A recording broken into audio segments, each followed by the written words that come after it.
أعوذ بالله من الشيطان الرجيم. بسم الله الرحمن الرحيم.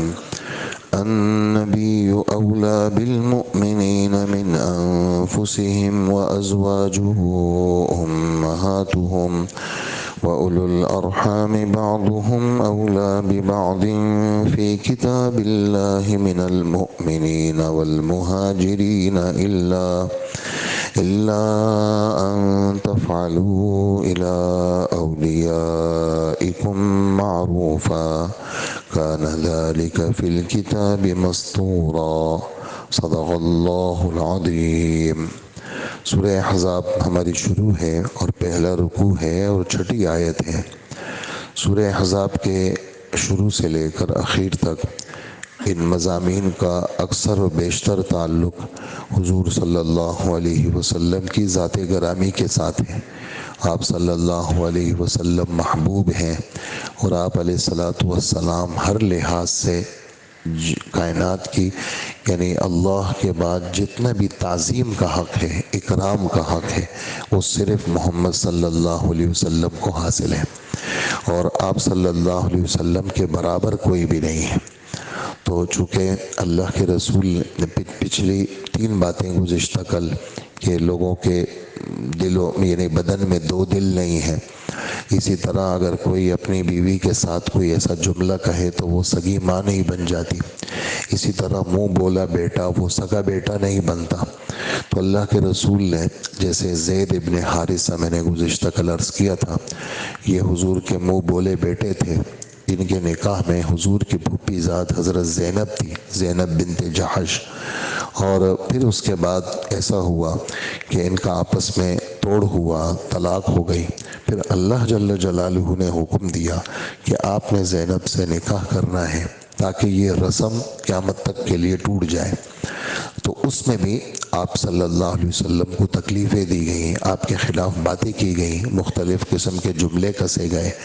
تو ایمان والوں کو یہ ترغیب ہے کہ الحضرت محمد صلی اللہ علیہ وسلم کا تعلق ہر ایمان والے کے ساتھ کیسا ہے اور ان کی بیویوں کے ساتھ ہر امتی کا تعلق کیسا ہے۔ تو پورے قرآن پاک کے اندر گویا کہ اس جگہ یہی ایک آیت ہے جو یہ بتا رہی ہے کہ محمد صلی اللہ علیہ وسلم کا تعلق تمام ایمان والوں سے اپنی جانوں سے بھی زیادہ ہے، اپنے ذات سے بھی زیادہ ہے۔ حضرت مولانا اشرف علی تھانوی رحمۃ اللہ علیہ لکھتے ہیں، اپنی ذات کبھی نفع دیتی ہے کبھی نقصان دیتی ہے، اور محمد صلی اللہ علیہ وسلم کی تعلیم نفع ہی نفع ہے۔ نمبر 2، اپنی ذات اگر نفع ہی نفع دے تو اس کے اندر بھی مغالطہ ہو سکتا ہے کہ اس نفع کے اندر میرا یہ فیصلہ صحیح بھی ہے یا غلط، لیکن حضور صلی اللہ علیہ وسلم کی ذات مبارک سے جو نفع ہے اس میں رتی برابر بھی مغالطے کا کوئی امکان نہیں ہے۔ آپ نے امت کو جو ترغیب دی ہے، آپ نے جو خیر خواہی کی ہے، آپ نے جو سمجھایا ہے، اس طرح کوئی نہیں سمجھا سکتا۔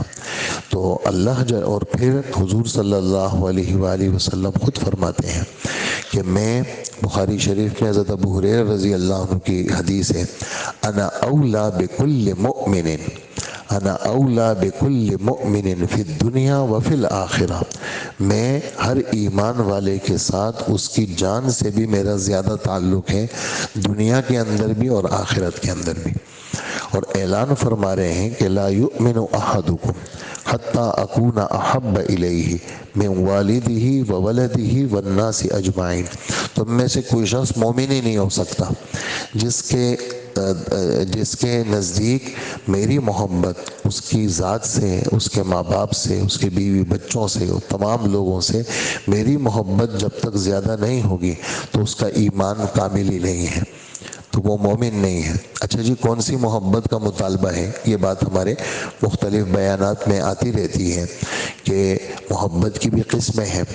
ایک محبت طبعی ہے کہ میری طبیعت کا میلان تو فلانے کی طرف ہے، میری بیوی کی طرف، میری بیٹی کی طرف، میرے بیٹے کی طرف، تو پھر تو میں مومن ہی نہیں ہوں، اس لیے کہ میری طبیعت ادھر مائل ہے۔ تو یہ محبت طبعی اختیاری نہیں ہے، یہ بے اختیاری چیز ہے، اور بے اختیاری چیزوں کا شریعت مکلف نہیں بناتی۔ ایک چیز آدمی کے اختیار میں نہیں ہے، جیسے وسوسہ ہے، وسوسے آ رہے ہیں، میں کچھ بھی نہیں کر رہا، لیکن خیالات ہیں کہ یہ دماغ نہیں چھوڑ رہے ہیں، دل نہیں چھوڑ رہے ہیں، قسم خیالات اٹیک کر رہے ہیں، تو اس خیالات کے اٹیک پہ پکڑ نہیں ہے۔ وجہ اس کی یہ ہے کہ خیالات میرے اختیار میں نہیں ہیں، ان چیزوں پہ پکڑ ہے جو آپ کے اپنے اختیار میں ہیں اور آپ اپنے حرکت سے کر رہے ہیں، پکڑ ان چیزوں پہ ہے، اور جو چیزیں اختیار میں نہیں ہیں تو اس پہ پکڑ نہیں ہے۔ تو محبت طبعی کا مطالبہ نہیں ہے، بلکہ محبت عقلی اور شرعی کا مطالبہ ہے کہ عقل سے ذرا سوچو کہ محمد صلی اللہ علیہ وسلم سے کیسا تعلق رکھنا چاہیے۔ اجی ایسا رکھنا چاہیے کہ میری جان سے بھی زیادہ ہو اور ہر چیز سے زیادہ ہو، کیونکہ کائنات کے محسن رحمت وہ محمد صلی اللہ علیہ وسلم ہیں، ان کی خوبیاں وہ ہیں جو کسی کے پاس نہیں ہیں۔ اللہ نے محمد صلی اللہ علیہ وسلم کو جو خوبیاں دی ہیں وہ کسی کے پاس نہیں ہیں۔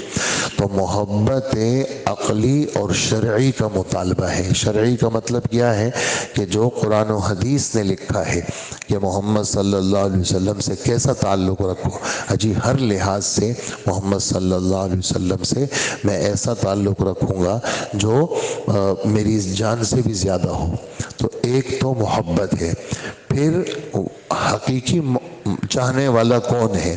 اجی حقیقی چاہنے والا وہ ہے جو حضور صلی اللہ علیہ وآلہ وسلم کی سنتوں پہ چلے، چاہے وہ بہت اعلیٰ قسم کی سنت ہو، چاہے درمیانے درجے کی ہو، چاہے ادنا درجے کی ہو، ہر وہ عمل جس کی نسبت اللہ کے رسول کے ساتھ ایسی جڑی ہوئی ہے وہ میں اپنی زندگی کا مزاج بناؤں، اور اس میں جو مجھ سے ہو سکے، جی میں بہت اونچی سنت وہ میری زندگی میں نہیں ہے، ابھی نہیں کر سکتا میں، تو پھر ابتدا کر لے اور ہر چیز میں تلاش کرے کہ حضور صلی اللہ علیہ وسلم کی کیا کیا سنتیں ہیں، تو اس کو معلومات میں رکھ کر کے، جیسے اسوہ رسول اکرم لکھی ہے حضرت ڈاکٹر عبدالحی صاحب رحمۃ اللہ علیہ نے، وہ اپنے گھر میں ہو، اس کی تعلیم ہو، اس کو روزانہ پڑھا جائے، اپنے مطالعے میں رکھیں، اور معلومات آپ کو ملیں گی کہ حضور صلی اللہ علیہ وآلہ وسلم کی زندگی میں آپ نے کیا کیا کیا۔ ایسے ہی بزرگوں نے چھوٹی چھوٹی کتابیں لکھی ہیں، بہت چھوٹی چھوٹی، اور کتب خانوں میں ملتی ہیں، اور جس کا پڑھنا بھی دشوار نہیں ہے، لیکن اس میں ہمیں سنت کی رہنمائی ملتی ہے کہ یہ بھی سنت ہے، یہ بھی سنت ہے، یہ بھی سنت ہے۔ وجہ اس کی یہ ہوگی کہ جب آدمی سنت پہ چلے گا تو اس کو حضور صلی اللہ علیہ وآلہ وسلم کی محبت ملے گی۔ تو ایک بات تو ہمارے بیان کی یہ ہوئی۔ دوسری بات یہ ہوئی کہ حضور صلی اللہ علیہ وسلم کی جو بیویاں ہیں، آپ کی جو گھر والی ہیں، آپ کی جو عورتیں ہیں، جو آپ کے ساتھ رشتہ ازدواج کی وجہ سے منسلک ہے، وہ امت کی مائیں ہیں۔ امت کی کیا ہے؟ مائیں ہیں۔ تو ماؤں کا مطلب یہ نہیں ہے کہ سگی ماں ہو گئی پردہ بھی نہیں ہوگا، سگی ماں ہو گئی جی ان کے پیسوں میں ہمارا حصہ ہوگا، میراث ہوگی، تو یہ مطلب نہیں ہے۔ تو اس میں صراحتاً یہ والی بات ہے کہ امت کی یہ جو اللہ کے رسول کی بیویاں ہیں، یہ امت کے ہر مسلمان کی مائیں ہیں، اور محمد صلی اللہ علیہ وسلم وہ کیا ہیں؟ وہ روحانی باپ ہے، سب کے حقیقی باپ نہیں ہے، روحانی باپ ہے۔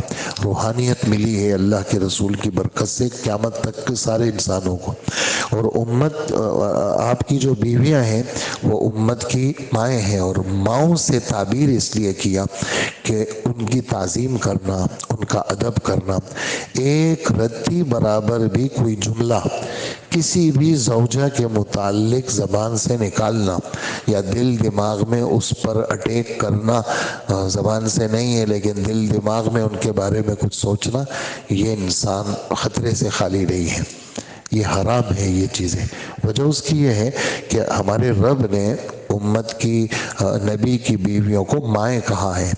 پھر نکاح کا حرام ہونا یہ اسی صورت میں آگے آئے گا، یہ 22ویں پارے میں آگے آ کر کے یہی اسی سورہ احزاب میں نکاح کا حرام ہونا، کہ نبی کی وفات کے بعد نبی کی بیوی کے ساتھ نکاح بھی حرام ہے، اور اس میں بہت ساری وجوہات ہیں. ایک وجہ یہ بھی لکھی ہے کہ نبی چونکہ بالکل ختم نہیں ہوتا، یعنی ہم جب قبروں میں جائیں گے تو ایمان والے کی جو روحیں ہوتی ہیں وہ علیین میں ہے، 7ویں آسمان کے اوپر. وہاں سے روح کا کنیکشن قبر میں ہوتا ہے، یعنی مردے کی حس ہوتی ہے، جس کی وجہ سے وہ جزا اور سزا کا ادراک کر سکتا ہے، سمجھ سکتا ہے کہ مجھے خوبیاں مل رہی ہیں یا مجھے سزا مل رہی ہے. یہ روح کا تعلق نبی کے بدن کے ساتھ عام لوگوں کی بنسبت زیادہ قوی ہے. اس لیے حضور صلی اللہ علیہ وآلہ وسلم جب نبی کا انتقال ہوتا ہے تو نبی کی میراث تقسیم نہیں ہوتی.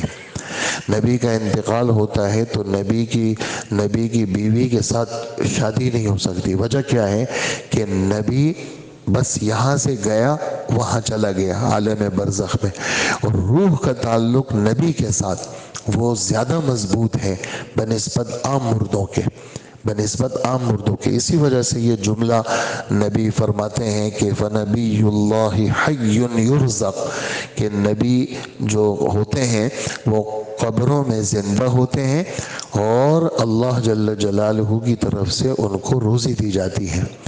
اور حضور صلی اللہ علیہ وآلہ وسلم فرماتے ہیں کہ موسیٰ علیہ السلام مجھ پہ منکشف ہوئے، وہ اپنی قبر میں نماز پڑھ رہے تھے. تو اللہ جل جلالہ نے نبیوں کا جو تعلق ہے، تو پھر جب ایسا تعلق ہے تو گویا کہ نبی کا نکاح بھی کیا ہے بنسبت عام ایمان والوں کے. عام ایمان والوں کی تو 4 مہینے 10 دن کے بعد وہ بیوی کہیں بھی شادی کر سکتی ہے، لیکن نبی کی ایسا نہیں ہو سکتا.